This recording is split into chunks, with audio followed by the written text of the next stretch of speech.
It's the most exciting time of the year, and often we wait with eager anticipation. We think we understand it, but it has many sides. Springtime in Europe.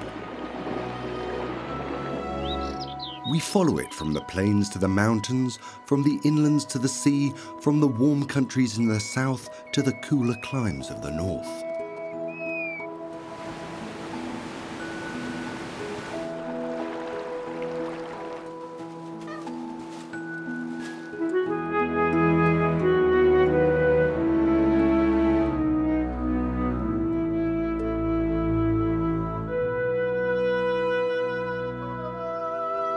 The moist air following the fertile winter rain heralds the beginning of a new season. The parched terrains of the summer are past, and now the Mediterranean ushers in the awakening of spring.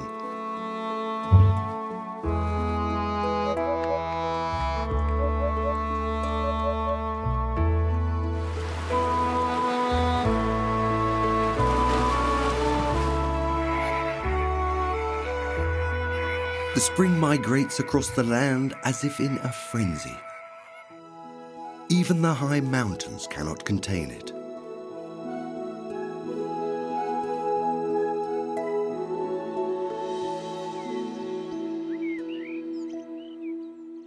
In Spain, the first warm days occur in January, with temperatures reaching 20 degrees. The cool nights produce a delicate mist that envelops the lagoons.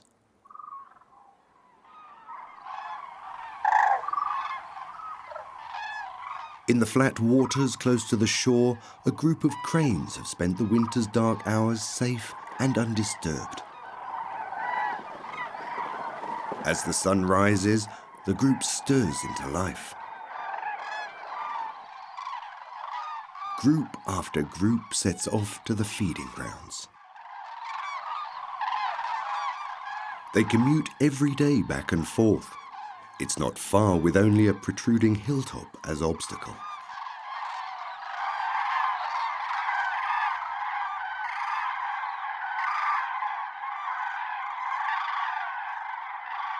Their destination is the expansive holm oak forests that cover large areas of central Spain.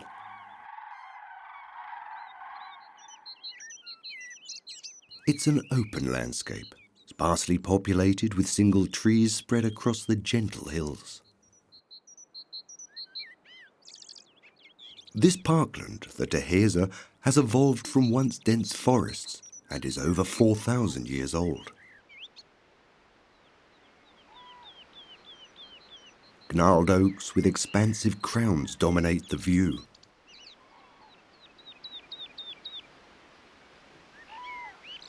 Under their leafy roofs, the ground is strewn with fruit, an immeasurable wealth, nutrition that has made the journey from the north of Europe all worthwhile.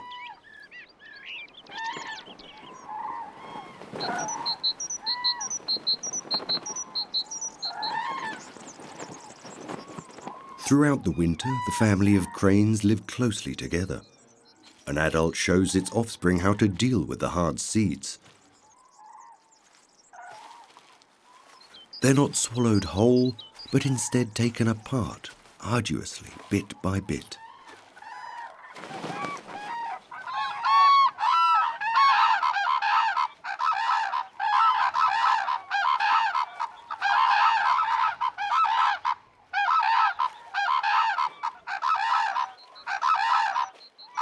The cranes sound agitated. Perhaps they're nervous because of the herd of pigs nearby. Together they share this empty countryside.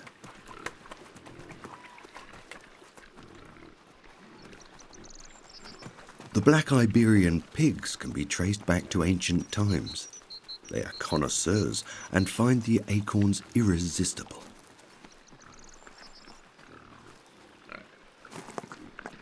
Their diet of acorns gives their meat a distinctive taste. The ham produced from them is called pata negra.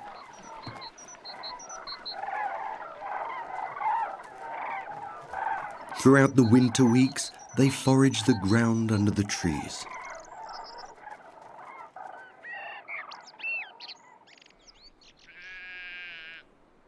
Spain is already teeming with life, even early in the spring.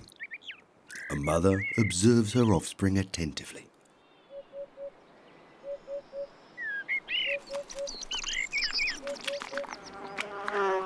The young rabbits have just left their burrow for the first time and are now taking in the warm sun. For them, the brightness of a new world. In the eyeful charge of the grown-ups, they make their first forays across the fresh foliage. Spain is the homeland of the rabbit. From here they have spread out throughout the world.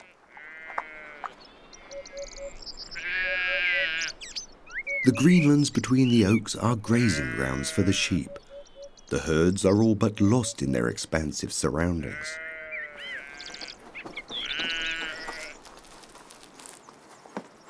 At the end of January, the new lambs are born. They're somewhat unusual neighbours.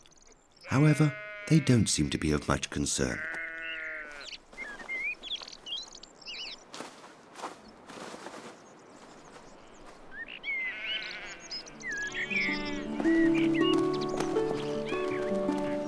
The lambs in spring have much to keep them occupied, and like all infants, they love to play all day long.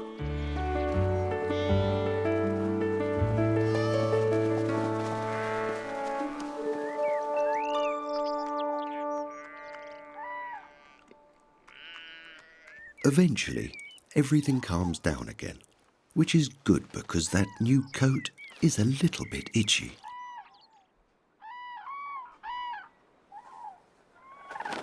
Nearly 100,000 cranes spend the winter in the milder climate of Spain. It is not only the abundance of food that lures these shy birds to the Dehesa, but also the fact that they are undisturbed.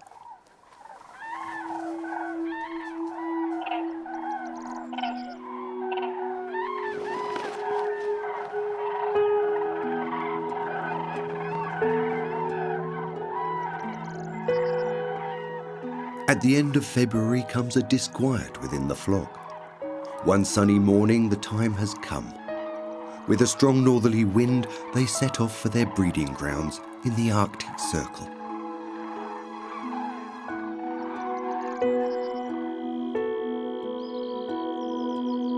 Within 24 hours, the loud trumpeting of the cranes is absent, and with their departure, the countryside reverts temporarily to its tranquility.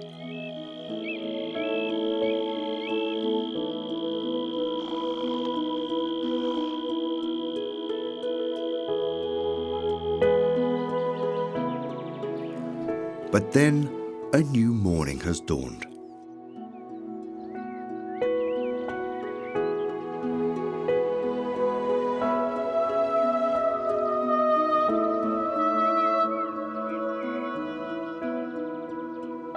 As the dense fog lifts, griffon vultures take to the skies.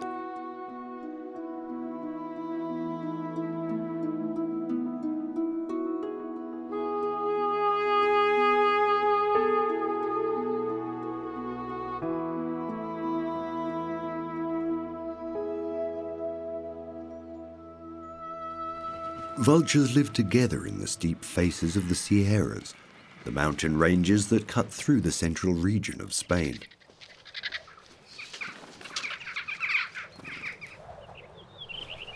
With the first winding thermals, they set off on their way.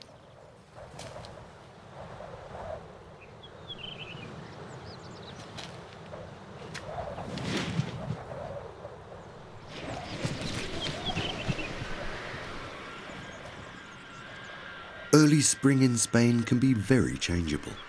The vultures have a problem when warm days are followed by colder and rainier ones. Under their own steam, such large birds have difficulty to fly, but with the help of the thermal winds, their flight is mostly plain sailing. Even from 3,000 meters, they are capable of detecting a sheep separated from its flock or a dead rabbit. The grazing lands of the sheep are very favorable for the vultures. The large flocks spread out, at ease nearly alone in the countryside.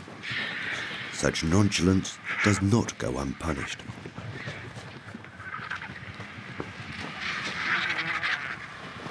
Should one of the vultures descend, then the others will follow.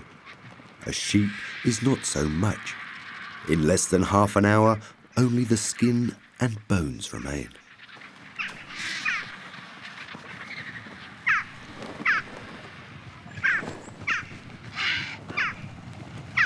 After a little starter, it's back to the skies in search of further prey.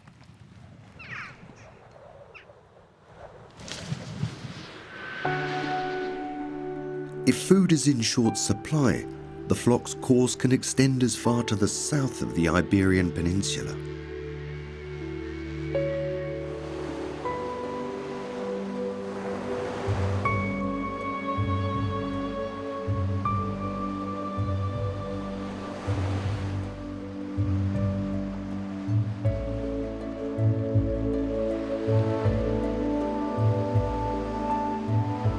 Portugal's coastline at the most southwesterly tip of Europe has been shaped by the Atlantic.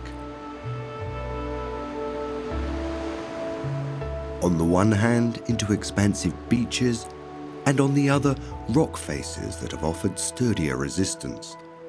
The spring can throw up some very stormy weather. At first glance, the stormy results of the weather seem repellent, but the rugged cliffs are popular.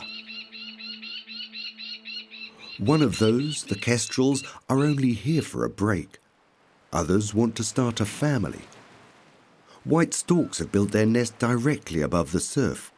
In their approach, they often have to prepare for some tricky winds.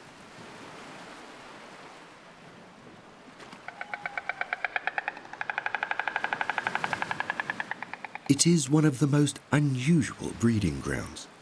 Storks don't often breed on coastlines.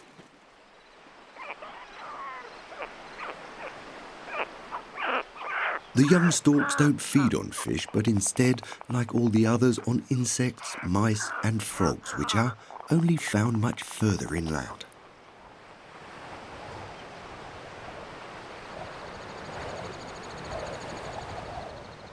However, the extra effort seems to pay off.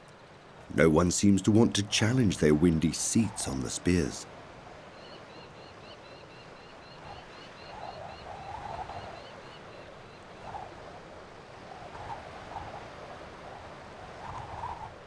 Although the young are already chattering in many nests where the storks have a little more experience, the less experienced have to prepare themselves for a longer wait.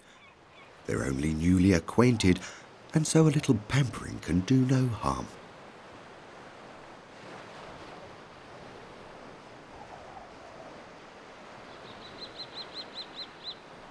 Plant life is especially sumptuous in the salty sea air. A landscape of bright colours with the marsh daisy and ice plant.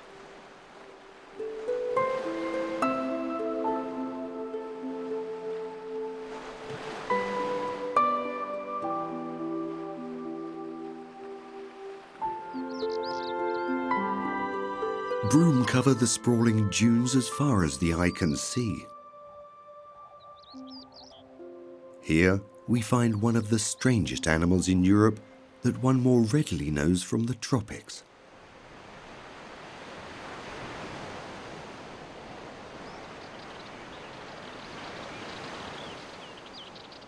One only finds chameleons at the southern edge of our continent.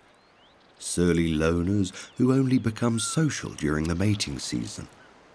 They spend the winter underneath rocks or in crevices.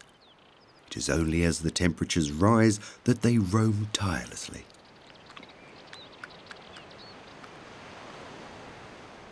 Their source of nutrition is barely discernible to the human eye, and they rely on their sturdy grip as they climb.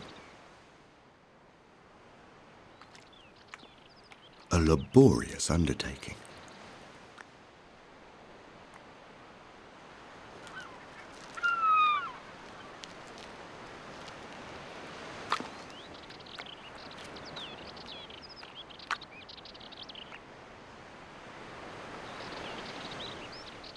Their tails are also integral to their climbing abilities, allowing them to suspend themselves like a master among the broom.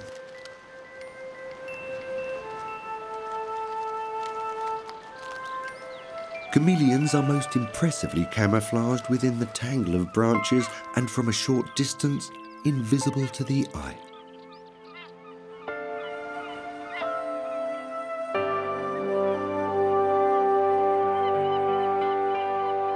In the most southern part of Portugal, in the Algarve, the climate is almost subtropical. With the winters mild and the summers not too hot, it is like a permanent springtime.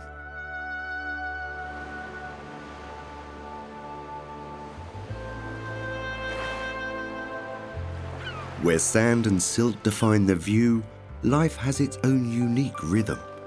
It runs in the cycles of high tide and low tide.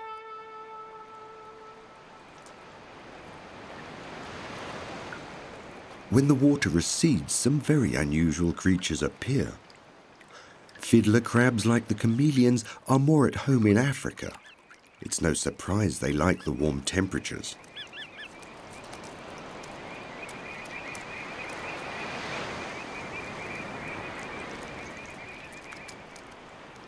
It is only the males that possess such a large pincer. The females have two small pincers with which they forage in the sand.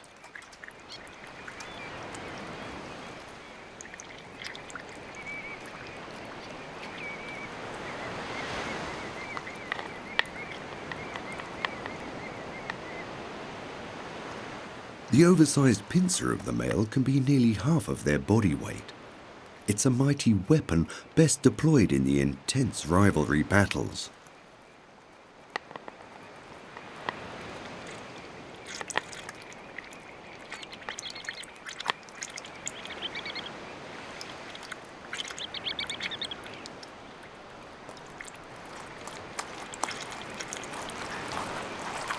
Building a den is hard work for the fiddler crabs, and so it's not unknown for them to simply take over the hard work of another.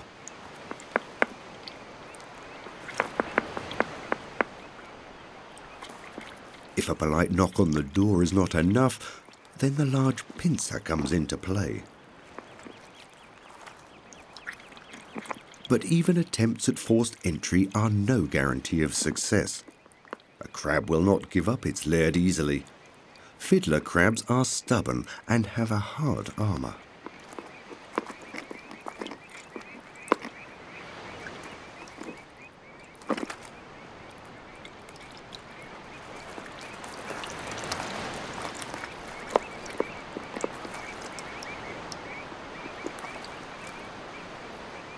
Although the large pincers may be intimidating to their rivals, they actually serve another, quite unique purpose. And that is as a lure for the females.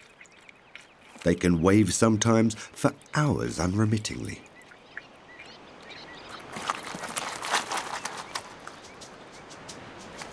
Advertising oneself can be very arduous work. If a tentative wave is not enough, then perhaps a little dance routine.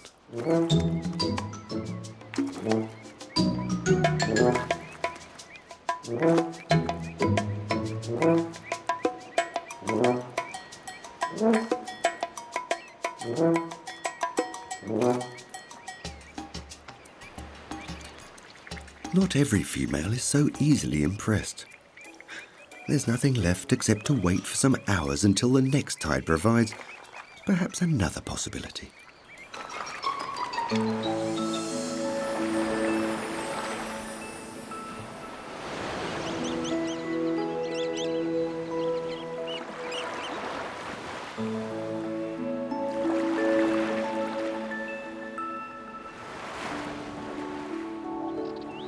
Africa is close at hand where the Atlantic merges with the Mediterranean. Directly opposite on the European side is Gibraltar.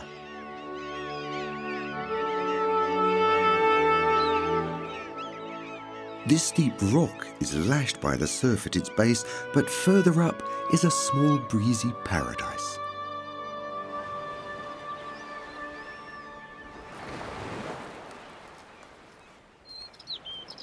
Barbary apes, normally more at home in North Africa, have settled here. The permanent spring in the south of Spain is very much to their taste. With its fresh green vegetation, it's a table laid.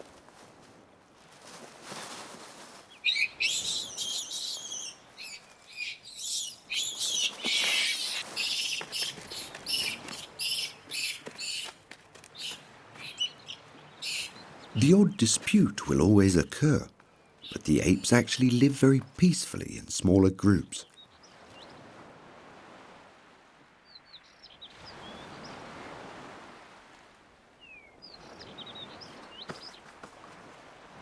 All of the members take care of the younger ones. It's something that helps hold the community together. The mothers are quite at ease to leave their offspring with others after only a few weeks. And delousing a neighbour's fur is not only an activity of bonding, it tastes good too.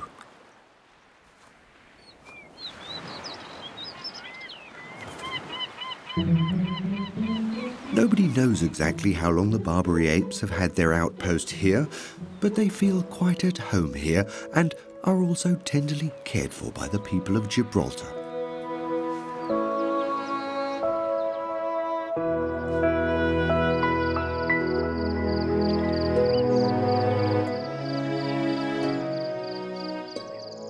In the inlands of Spain, in the Dehesa, the winter green has given way to a colourful carpet of flowers.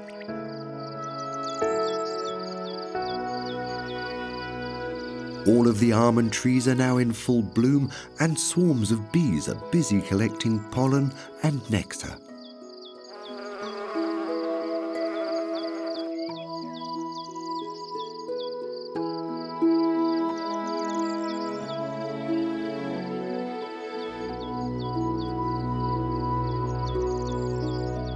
The tips of the mountain ranges still have their white peaks, but their bases are decorated with countless millions of flowers. Such a dazzling array of flowers only comes sometime every few years when enough rain has fallen.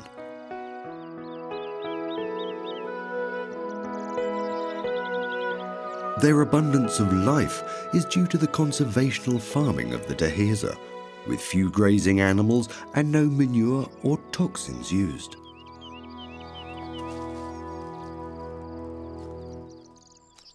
White storks have established their nests in the tops of the trees.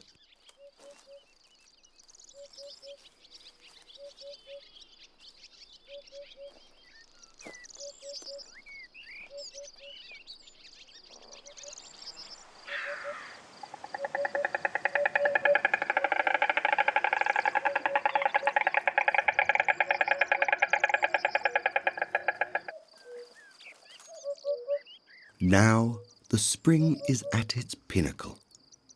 The air seems to positively vibrate with the sheer volume of the calls. Alongside it all is the hoopoe.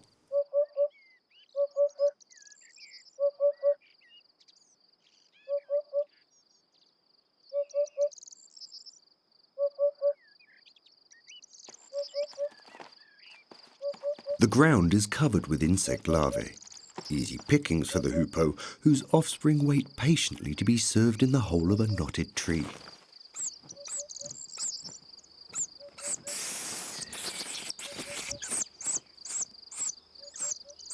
Even when the surface is not quite as it should be.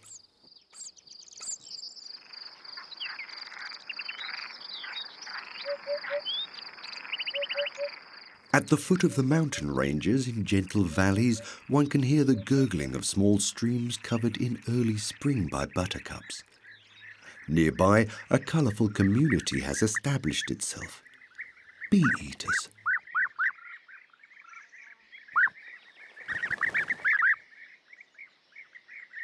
This pair has newly met and have already furnished their nest in the steep wall.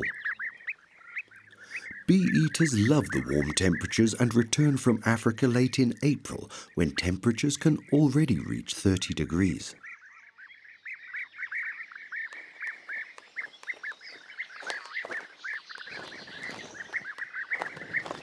There's certainly enough space to build nests, but finding a comfortable place to sit is another question altogether. This can often lead to a heated exchange. A few days after their return, all has been clarified. Now the seating arrangements have been successfully defended, the couple can concentrate on each other. He tries to further impress her with a little present. Bee-eaters only make a short appearance in Europe. After only 4 months, they've closed house and make their way back to Africa.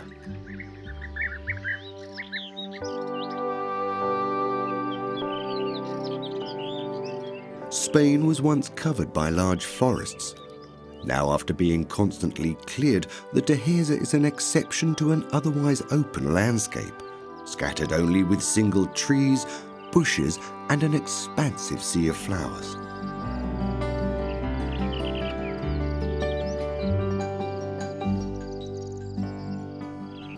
Rock roses in spring exude an intoxicating scent. Many others produce nectar, which attracts a colourful array of insects.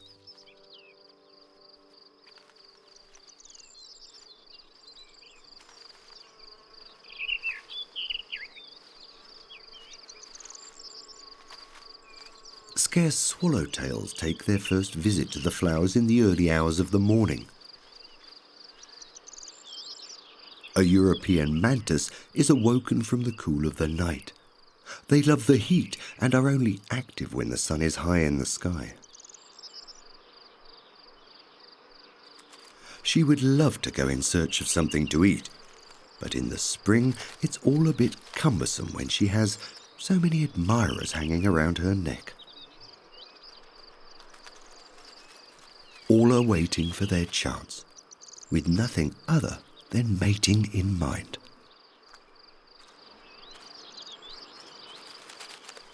And so, she will just have to put up with it for a while.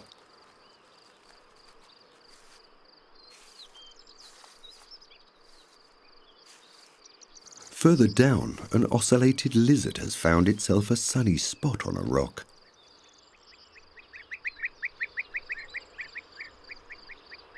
No sooner has it warmed itself up a little, it casts a look around to find something interesting.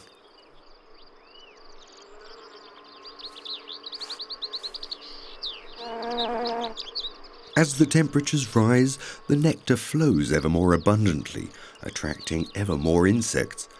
However, a little higher up the flowers, other hunters are present.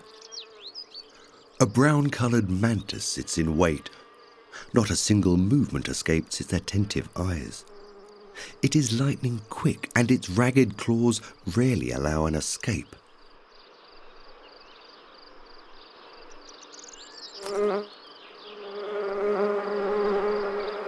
In the face of a defensive bee, however, there are exceptions.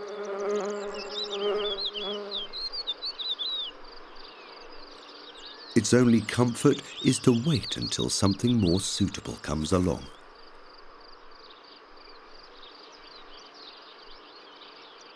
The mantis has the ability to remain motionless for hours in wait of food.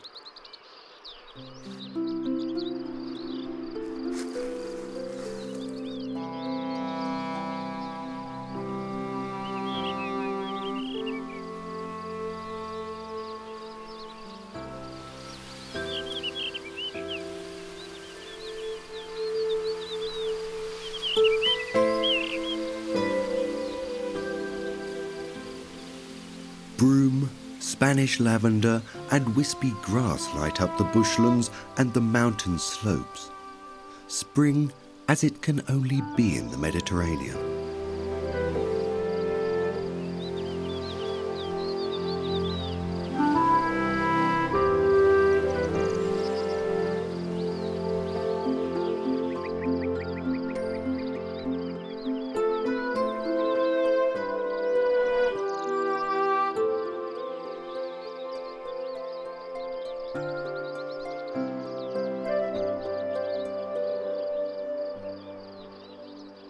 The birds follow such a wealth of insects.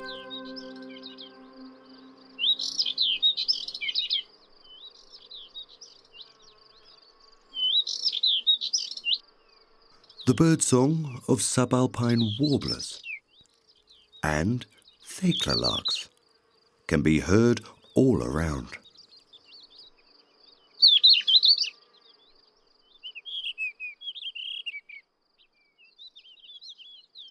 High above on the rocky ridges, there lives the most secretive of birds, the blue rock thrush.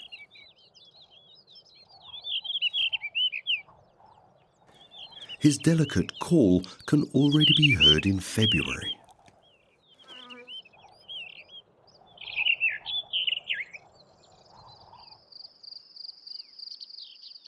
Next to the bushlands where humankind cleared the last of the forests arose one of the most bizarre habitats in Spain. Here there is no tree or bush to obstruct one's view, as if made for the animals of the steppe.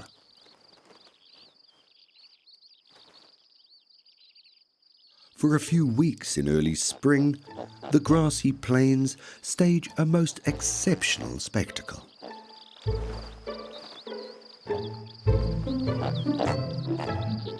Great bustards have settled on the vast expanse.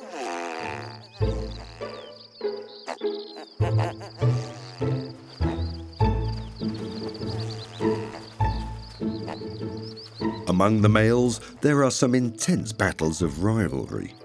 Standing toe to toe, they push each other back and forth.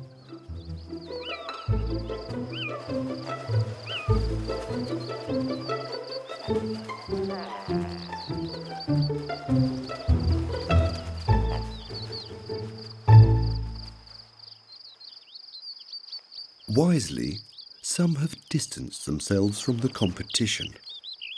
With a puffed-up throat pouch and the underside of their wings turned outward, these are some truly impressive machos. Far smaller and less conspicuous, the females appear. The foliage of the steppes is rich with herbs in the spring. Tentatively, they select the tastiest ones. It seems that they haven't the slightest interest in the males, but then a short glance gives the game all away.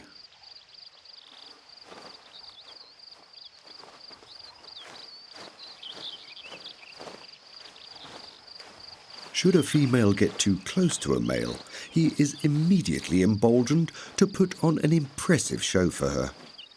He will now give his utmost for his chosen one.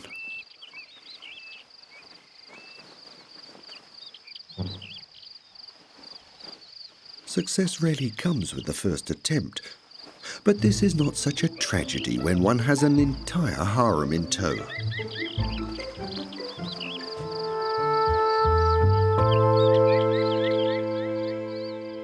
As the spring gradually draws to a close on the interior of Spain, the coastline sees the congregation of the last winter guests. Behind the beaches in the lagoons, flamingos and northern shovelers.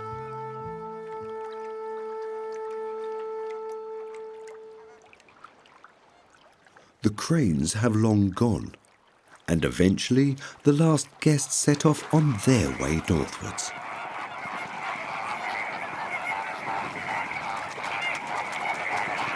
Flamingos can fly fast and over long distances, but sometimes, even in late spring, it's not such an easy journey as the storms gather over the Mediterranean.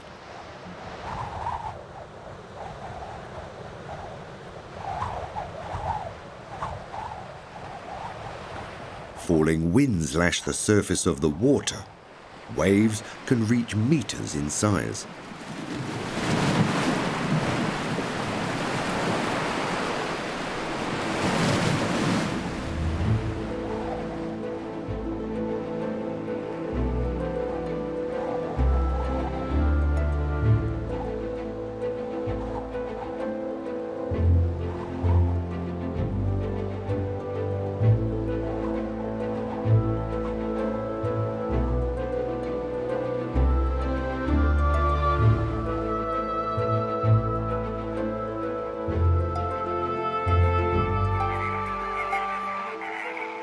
But eventually, the birds reach the Camargue, their largest breeding ground in the south of France, unscathed.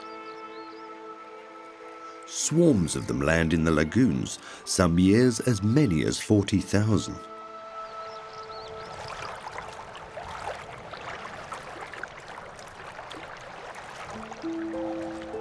Soon they are again the companions to the wild horses that are so typical for the delta of the Rhône.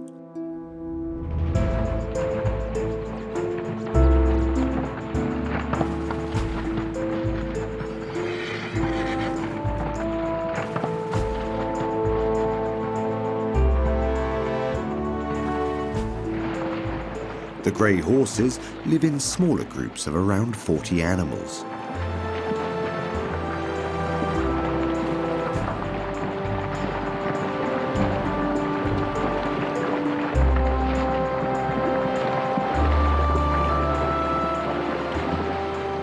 The horses of the Camargue are renowned for being very temperamental. It's only fitting that they spend nearly the entire year wild and free. Having run at a scorching pace, it's now time for a little respite at the lagoon.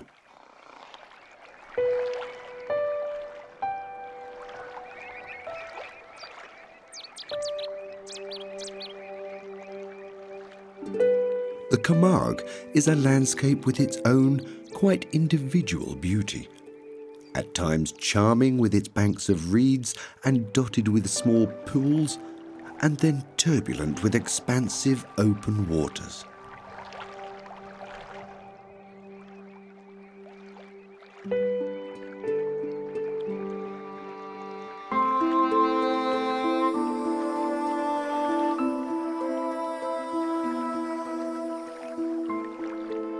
The far-reaching marshlands are neither sea nor land, but instead fringe the lagoons, offering pastures on a fluctuating foundation.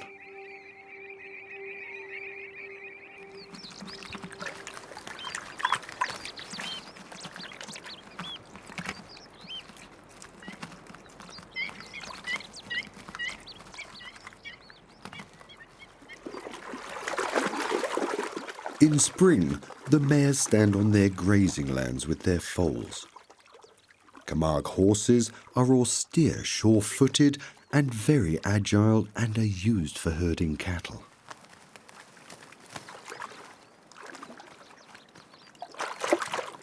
Their offspring are born hidden by the protection of the reeds. The foals can't get enough of their mother's milk. It's certainly tastier than the tough reeds. All foals come to the world with a darker colour. It's only later that they develop the characteristic white colouring. Following their arrival, the flamingos congregate close to their breeding grounds. The waters have been warmed by the spring's sunshine and is now full of their favourite food, small shrimps, which contribute to their bright pink colouring.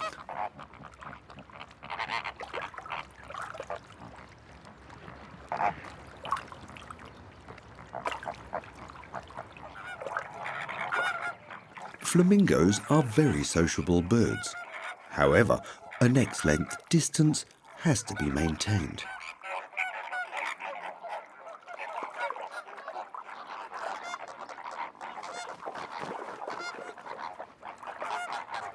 Soon they are in the mood for mating, and the build-up is mutual.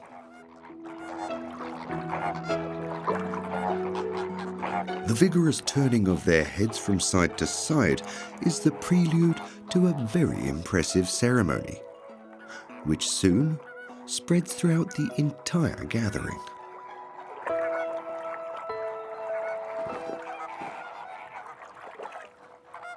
Further signals are sent with the spreading of the wings, which helps them to decide on their perfect mate within the group. Flamingos brood more successfully when they can raise their offspring all at the same time.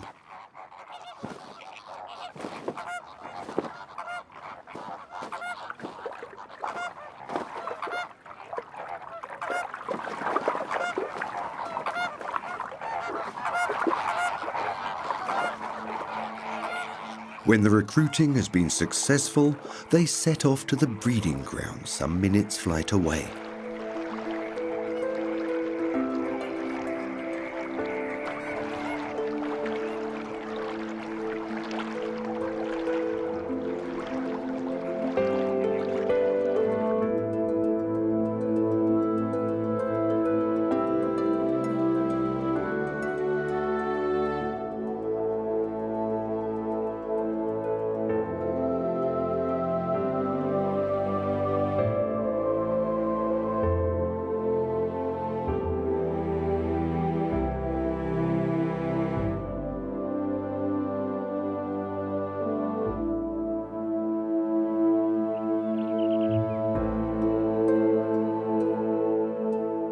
A little further inland, away from the coast, lays a bizarre karst landscape.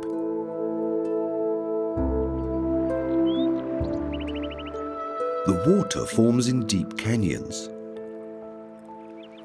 The rocks are porous, and in many places the water seeps into the cracks and the crevices, taking mysterious courses before broadening out again far away. Born again, the creek carries a new green coat. Concealed between the branches, a nightingale.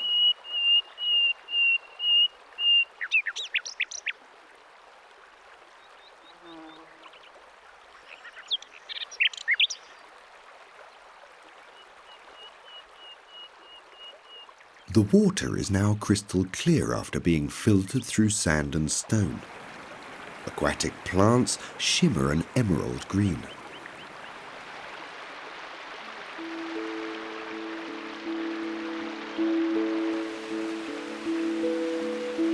Again and again, steep drops produce waterfalls.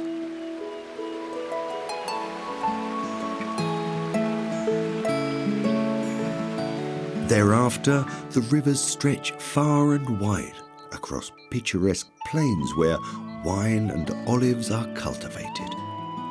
The smell is of wild thyme and rosemary.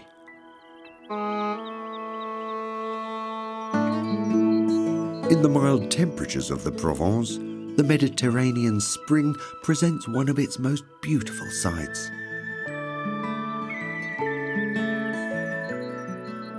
Broom and poppies in May border the paths and the fields. In some parts, the land is a sea of bright colours.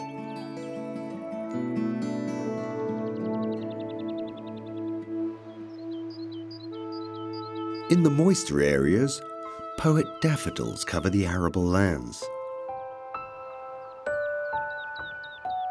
On the horizon, the Alps are indicative of a much harsher world. Like a meteorological divide, they separate Central Europe from the south.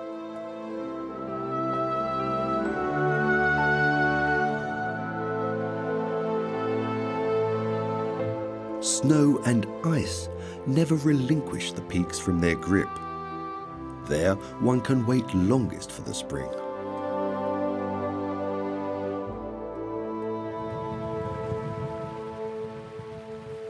However, with the warmer air currents from the Mediterranean, a new season begins too in the Alps.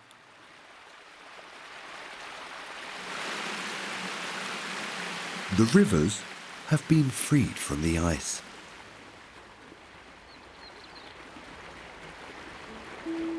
Overnight, it seems that a new landscape has been born with the thaw.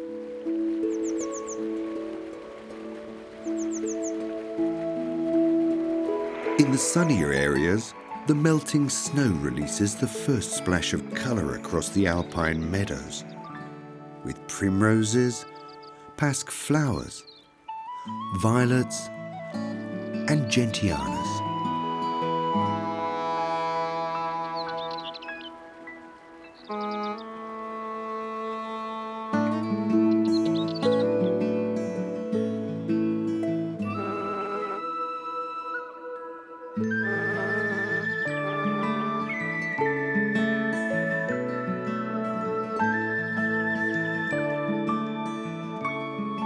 The plants have no time to lose. A sea of crocuses appears no sooner than the snow has cleared.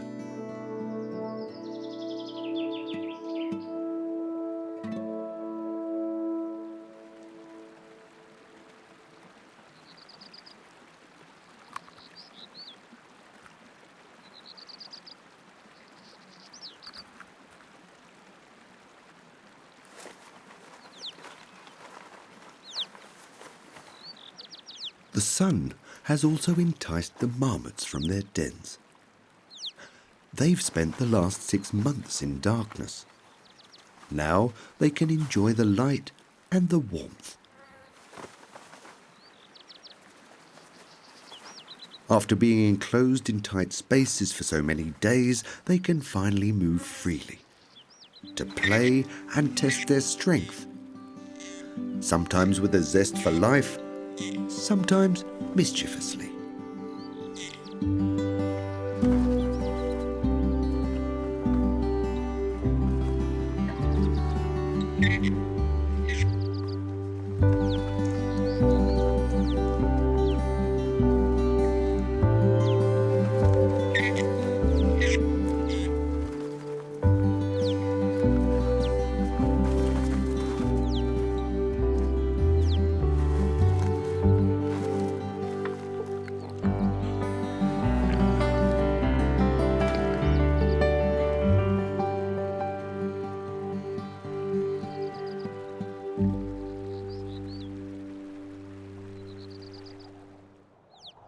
The spring in the high mountain ranges also has its whimsical sides. Like when from one minute to the next, the clouds and the mist bring about some colder days again. Then a cold wind sweeps across the glaciers.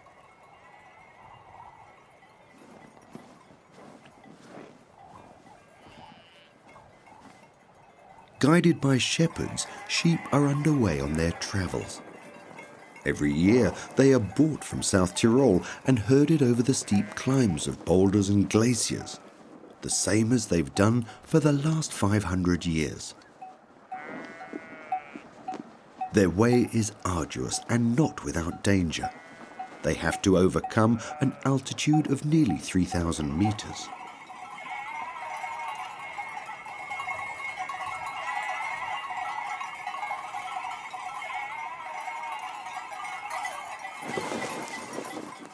Even mothers with their new lambs are here, lured on by the lush summer meadows waiting on the north side of the Alps.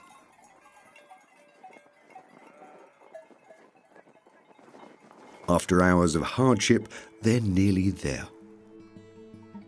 A short rest, and then it's just a little further. Underneath the mist, a welcoming world of fresh herbs awaits them. Weeks of freedom and relaxation in a mountain springtime which has just begun.